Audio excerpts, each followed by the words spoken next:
Assalamualaikum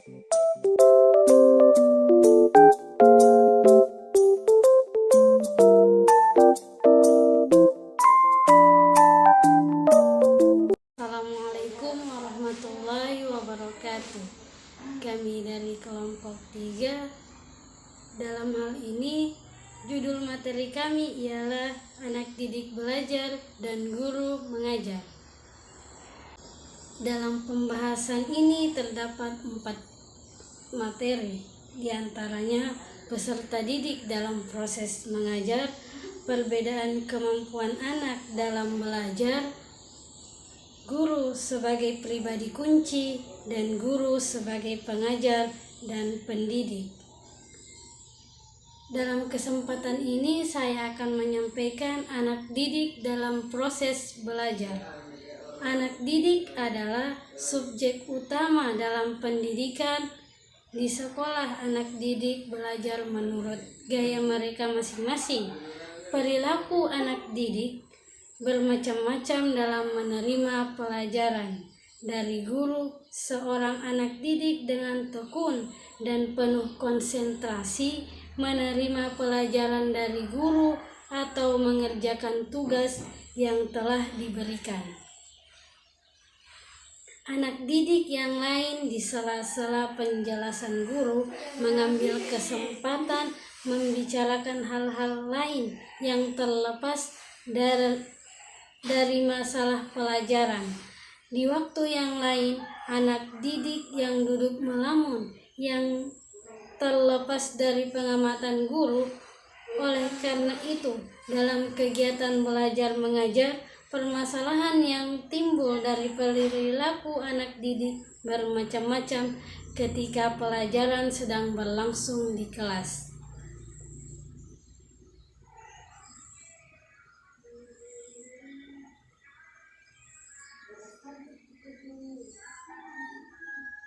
Untuk mendapatkan pengertian yang mendalam sehingga dapat menerangkan ke dalam kegiatan belajar, baik di rumah maupun di sekolah, terdapat beberapa prinsip.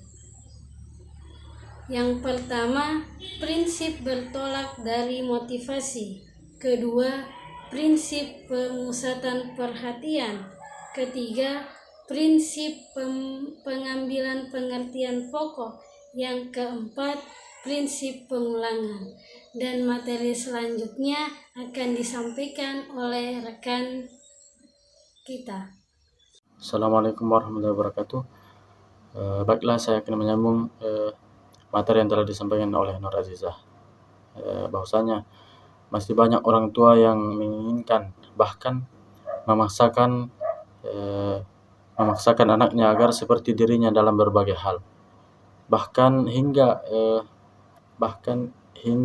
pekerjaan sekalipun, atau orang tua yang membanding-bandingkan antara orang lain dengan anaknya, atau banyaknya orang tua yang ikut-ikutan dalam menyekolahkan anaknya adalah contoh bahwa masih banyak orang tua yang belum paham tentang konsep perbedaan individu anak.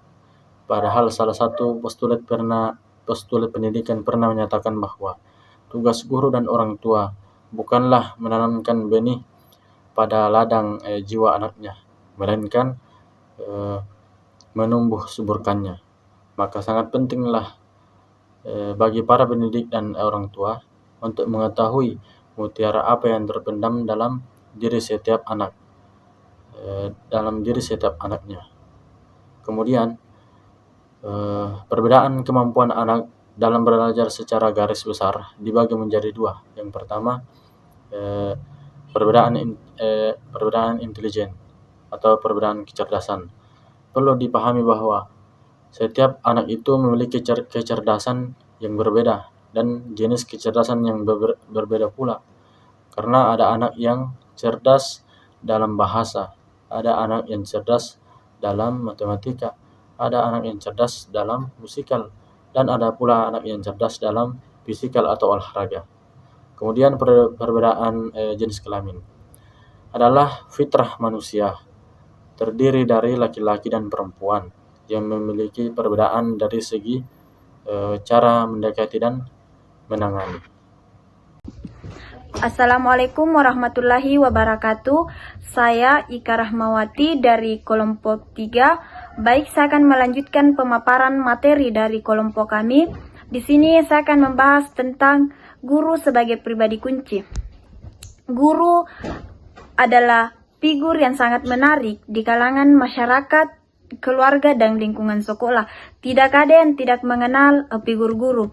Istilah lain yang selalu dikedepankan figur guru, yang pasti semua itu merupakan penghargaan yang diberikan terhadap jasa guru yang mendidik dari dulu hingga sekarang.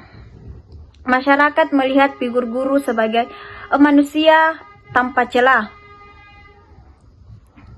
Mereka melihat guru sebagai pribadi baik. Kemuliaan seorang guru tercermin dari kepribadian sebagai manifestasi dari sikap dan perilaku dari kehidupan sehari-hari.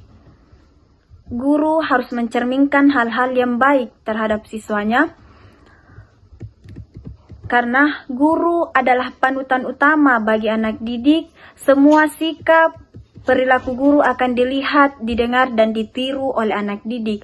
Ucapan guru dalam bentuk perintah dan larangan harus dituruti oleh anak didik. Sikap dan perilaku anak didik berada dalam lingkaran tata tertib dan peraturan sekolah.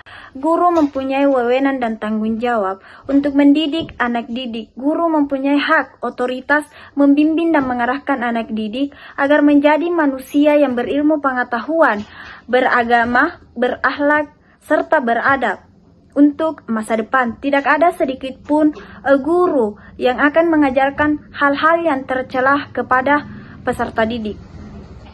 Guru harus memberikan hal-hal yang positif untuk peserta didiknya.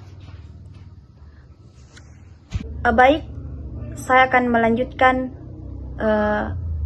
pembahasan materi kami, yaitu tentang guru sebagai seorang pengajar juga sebagai pendidik. Guru tidak hanya mengajar tetapi juga harus mendidik.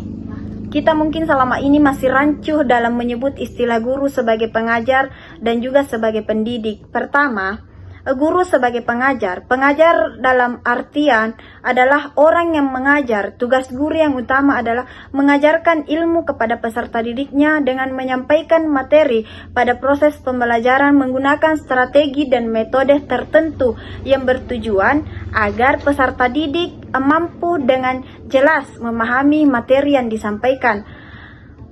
Kedua, guru sebagai seorang pendidik harus bisa menanamkan serta membentuk sikap dan karakter peserta didik untuk nanti peserta didik menjadi pribadi yang baik ketika mereka terjun di masyarakat. Guru harus bisa membentuk sikap dan karakter peserta didik sesuai nilai dan norma yang berlaku, menjadi seorang peserta didik yang disiplin serta bertanggung jawab. Di sini tentunya guru juga harus mencontohkan sesuatu yang baik yang nantinya akan ditiru oleh peserta didiknya baik di lingkungan di sosial masyarakat. Nah, dari kedua penjelasan di atas, kedua peran dan tugas seorang guru sebagai pengajar dan pendidik itu berbeda, tetapi keduanya saling berkaitan. Ketika guru menjadi seorang pengajar dengan strategi dan metode yang digunakan cocok dalam proses pembelajaran dengan disesuaikan kemampuan peserta didiknya juga dengan taktik yang guru miliki serta sikap dan karakter guru yang baik, otomatis pembelajaran akan mencapai hasil yang maksimal dan begitu juga sebaliknya. Terima kasih. Mungkin itu pemaparan materi dari kelompok kami. Saya akhiri dengan ucapan Assalamualaikum warahmatullahi wabarakatuh.